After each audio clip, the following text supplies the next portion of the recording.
नमस्कार दोस्तों, आज की हमारे इस वीडियो में हम आपके लिए जया एकादशी की व्रत कथा लेकर आए हैं। कई वर्षों पूर्व स्वर्गलोक में राजा इंद्र राजा करते थे। उनकी लोक में सभी देवगण प्रसन्न थे।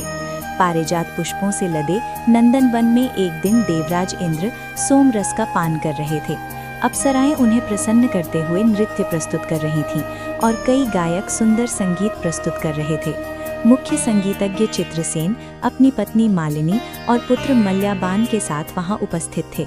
वहां एक पुष्पावती नाम की अप्सरा भी थी जो मल्याबान की तरफ आकर्षित हो गई। उन दोनों को एक दूसरे के प्रति आकर्षित देख देवराज इंद्र क्रोधित हो गए और बोले, दोनों की एक दूसरे के प्रति आसक्ति मुझे स्पष्ट दिख रही है। इस भरी सभा में तुम दोनों ने मेरा अपमान किया है। मैं तुम्हें श्राप देता हूँ, तुम दोनों इसी क्षण पिशाच योनि धारण कर लोगे।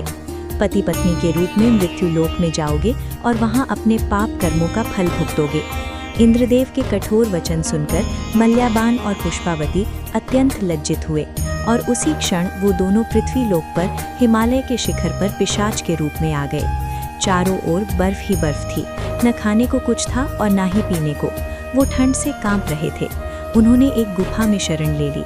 एक दिन मल्याबान ने कहा, न जाने हम कौन से पाप कर्मों को भुगत रहे हैं। इस प्रकार दोनों ठंड में गुफा में बैठे रहे।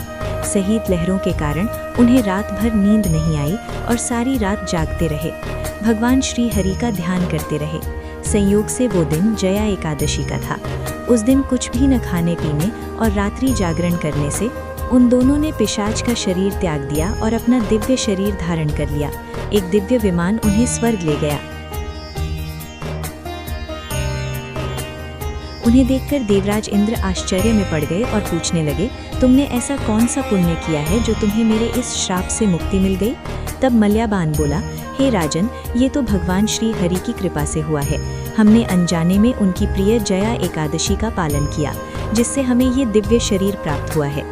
ये सुन इंद्रदेव बोले, श्री हरि की भक्तिमय सेवा से मैं तुम्हें स्वर्ग में पुनः स्थान प्रदान करता हूँ। इसलिए मनुष्यों को इस परम कल्याणकारी जया एकादशी का निष्ठा और श्रद्धा पूर्वक पालन करना चाहिए। इस दिन किया गया उपवास जीवात्मा को वैकुंठ की प्राप्ति करवाता है। जो भी व्यक्ति इस कथा का श्रवण या पठन करते हैं उन्हें अश्वमेघ यज्ञ का फल प्राप्त होता है। जय श्री हरि विष्णु।